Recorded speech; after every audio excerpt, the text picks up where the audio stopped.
it was really great. I actually thought that Balmain had probably one of my favorite shows of the entire week, as well as Giacomo.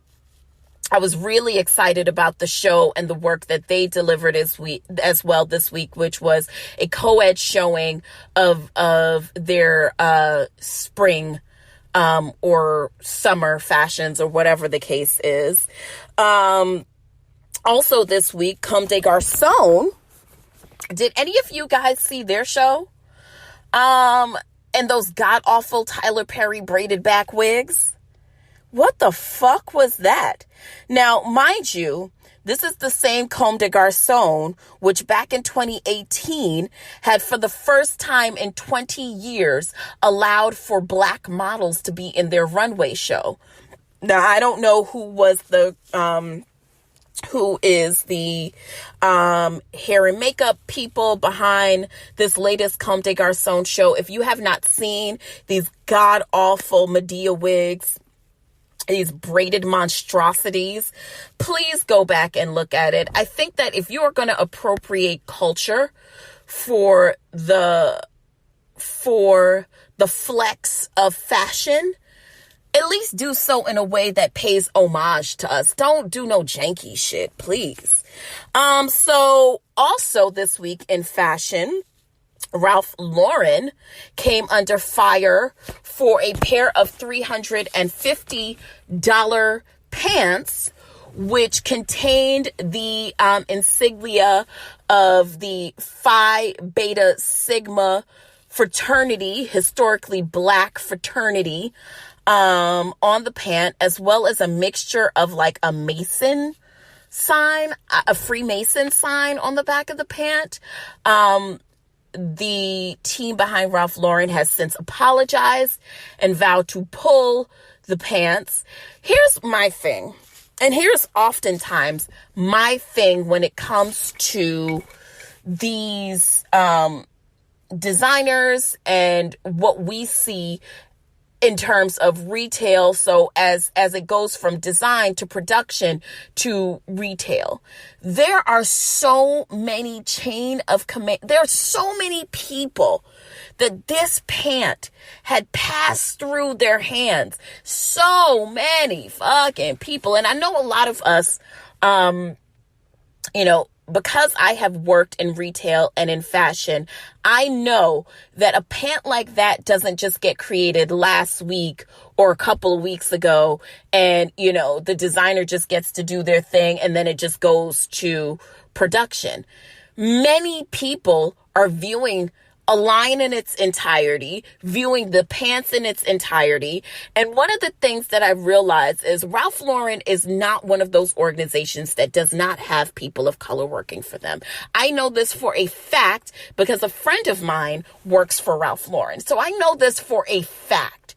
I think that one of the things that we have to, when it comes to professional culture, is by and large not just be asking for a seat at the table for people of color, specifically as I speak for myself as a black woman. I think that we have to get beyond asking for just the proverbial seat at the table. I think we have to also ask that conditions be made that people can speak up. I think a lot of times you have people of color working in these major organizations and still they don't speak up. And I don't think it's because they don't see the problem. Like, they see it, but at the same time, there's so many levels to a corporate organization, more so than just making sure you have enough black people or enough people of color coming to your meetings. You got to make sure that these aren't like clout chasers and dick riders, because I know a lot of those. Listen, let me tell you something. Okay. So one retail company that I worked for, based out of Philly, and I could very much just say the name, but I won't. We had a majority of people of color working in the organization. However, when it came to certain things, none of them would speak up. So it wasn't that we didn't have a seat at the table. It wasn't that. It was that these people, whether it was because they didn't want to rock the boat and be seen as their stereotypical, identity, or it was because, well, I don't want to mess up all the perks that come with the job. What if I don't get these sneakers? What if I don't get to go to All-Star Weekend? What if I don't get to do all the cool stuff? If I speak up, I won't be able to do all the cool stuff. And I won't be one of the cool kids. So I'm not going to speak up. I'm going to let you do whatever fuckery you want to do. And when I get in my little Black student union meeting with all the other blacks and the people of color, then we'll drag you guys for filth. But we won't speak up if we need to. And that is such a dangerous environment to be a part of. It's such a clout chasing, shit environment to be part of, and I want to encourage anybody who is, working in a professional setting and is a person of color and has the ability to really change the trajectory, not only for the consumer and for the people that look like them that work there. Don't just hold on to the perks, baby. Don't be afraid to speak up because you don't want to be invited to the cool kids table. Because it's bigger than that. At that point, you're just a dick riding clout chaser, and I want to say to you guys who are dealing with stuff like that, I think one of the ways that you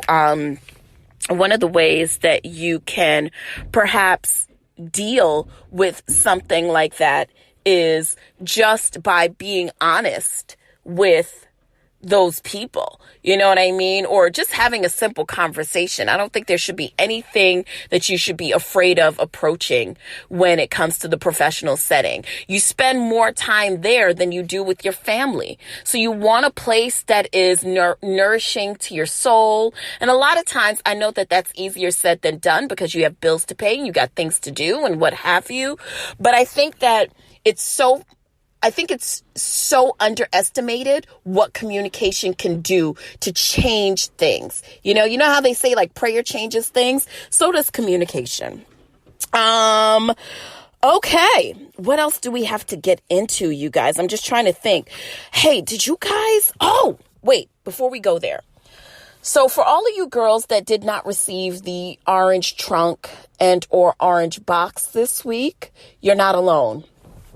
Many of the girls on Friday tried to order and get online for Adidas to get their Ivy Park wear, and it was met with a lot of sold out messages, okay? Unfortunately, a lot of you girls did not get your Ivy Park, and you certainly didn't get the orange box delivery.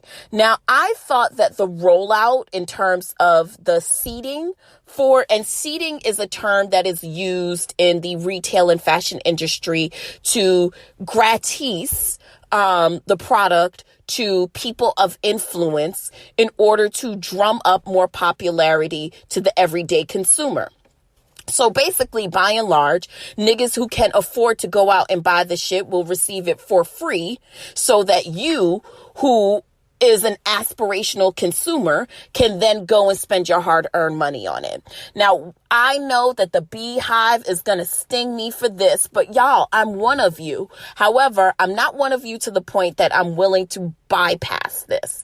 Here's my one grievance with the Ivy Park seating and unboxing, as great as it is. Now, we saw Mama Tina, we saw Reese Witherspoon, we saw Yara Shahidi, we saw June Ambrose, we saw Sir John, we saw Beyonce's former stylist we saw Tyrone, we saw Ty, we saw her current stylist Zarina Akers, we saw Scotty Beam, we saw a myriad of people receiving the new Ivy Park Adidas collaboration.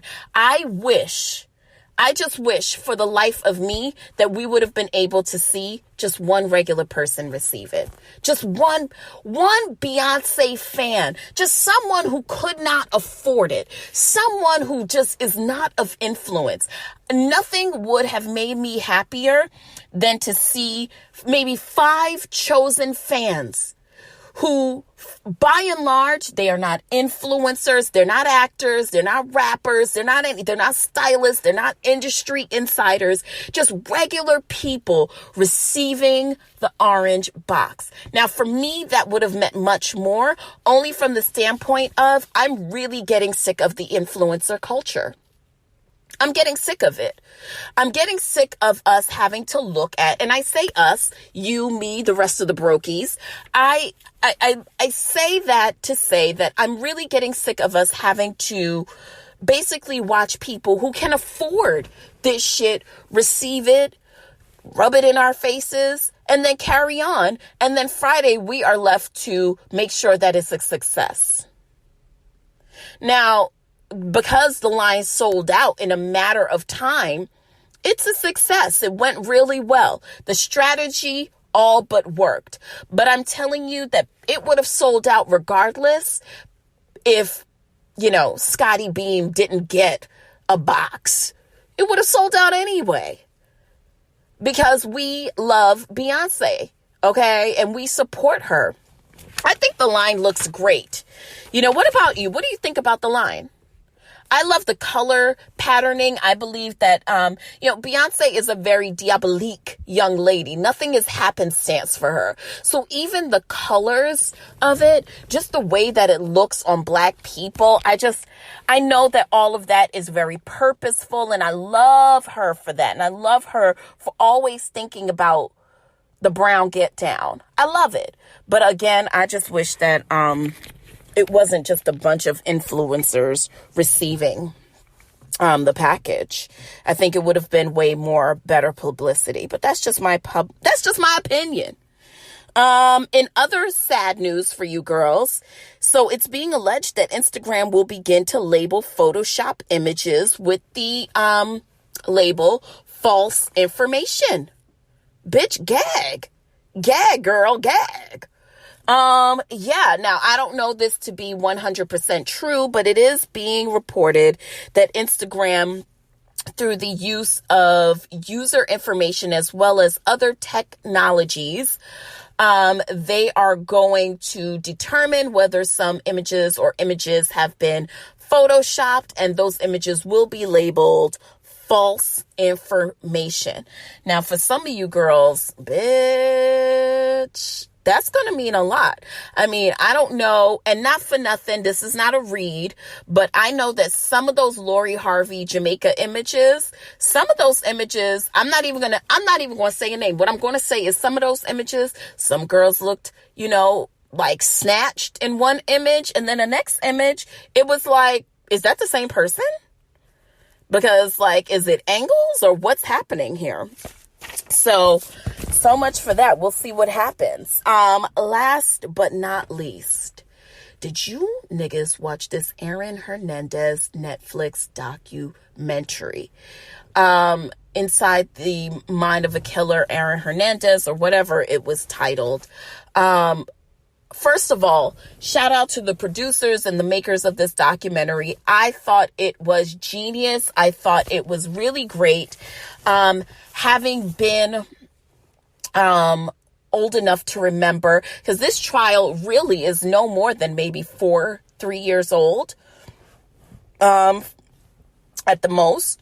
So I knew that there were a lot of things that were hyperbole in terms of what we know about the case. And there were some things that we knew for sure just by following the case. But there was a lot of things that gave this situation color and context in terms of watching the documentary. I think the jailhouse phone calls between him and his baby moms and him and his mom and him and his friends definitely provided some color in terms of where he was coming from and what have you.